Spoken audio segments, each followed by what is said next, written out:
So last week we got all the principal pavers stuck down. I started cutting a couple of the ones we're going to have to trim for this outside edge, like this one. This paver, unfortunately, is sitting a bit proud, a bit high, so I'm going to have to grind it down with my large grinder. I use a diamond bit on my large grinder, and we should be able to take a couple of mil off the back of this to get this to fit more flat.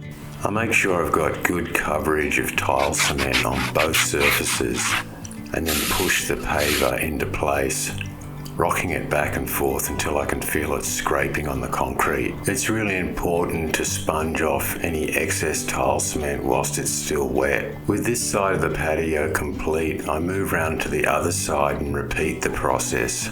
The two main objectives of this project was to raise the paving height up to the pre-existing steps that access the deck, and to have a flat and smooth entryway into the garden. You come and go like a monsoon rain.